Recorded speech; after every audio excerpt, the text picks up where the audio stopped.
আলাইকুম রহমতুল্লাহি ওবরকাতু। আমি মোহাম্মদ মুজাফফর হোসেন লিটন। আমি প্লাজমা প্যারামেডিক্যাল ইনস্টিটিউটের বেসিক ফার্মাকোলজি বিভাগের তৃতীয় সেমিস্টারের একজন শিক্ষার্থী। আমার রোল নাম্বার হচ্ছে 1311 এবং আমার রেজিস্ট্রেশন নাম্বার হচ্ছে 1111। আজকে আমি আপনাদের সামনে ফার্মাকোলজি, বেসিক ফার্মাকোলজি এবং pregnancy category A, B, C নিয়ে আলোচনা করব।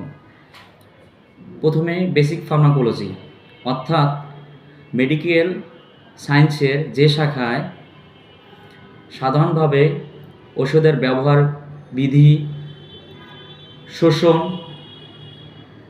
সাইড ইফেক্ট ইত্যাদি নিয়ে আলোচনা করা হয়, তাকে বেসিক ফার্মাকোলজি বলে। এখন আমি প্রেগনেন্সি ক্যাটাগরি নিয়ে আলোচনা করব। গর্ভ অবস্থায় ভ্রূণের বৃদ্ধি এবং বিকাশ এবং গর্ভপরবর্তী নবজাতকের জন্য যে সকল ড্রাগ বিভিন্ন শ্রেণীতে ভাগ করে ওই ড্রাগসমূহ ব্যবহার করা হয় তাকে প্রেগনেন্সি ক্যাটাগরি বলে। প্রেগনেন্সি ক্যাটাগরি এ। প্রেগনেন্সি ক্যাটাগরি এ বলা হয় ওই সকল ড্রাগকে যে সকল ড্রাগ হিউম্যান স্টাডি দ্বারা প্রমাণিত এবং যে সকল ড্রাগ ভ্রূণের বৃদ্ধি এবং বিকাশে ক্ষতিকর প্রভাব ফেলে না, বরং ভ্রূণের বৃদ্ধি এবং বিকাশে গুরুত্বপূর্ণ ভূমিকা পালন করে, তাকে প্রেগনেন্সি ক্যাটাগরি এ বলে। যেমন thiamine, vitamin A, vitamin B complex, iron, folic acid etcetera. Pregnancy category B যে সকল ড্রাগ হিউম্যান স্টাডি দ্বারা প্রমাণিত নয় তবে অ্যানিম্যাল ফেটাসের উপর ক্ষতিকর প্রভাব ফেলে না, তাকে প্রেগনেন্সি ক্যাটাগরি বি বলে। যেমন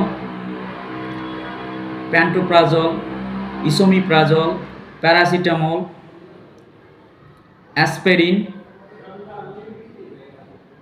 এটসেট্রা। প্রেগনেন্সি ক্যাটাগরি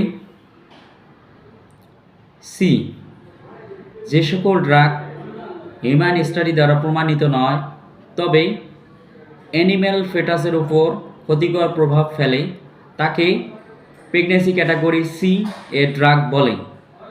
যেমন albendazole, fexofenadine, moxifloxacin, ciprofloxacin, diclofenac sodium etcetera. আসসালামু আলাইকুম রহমতুল্লাহ। Thank you for my watching.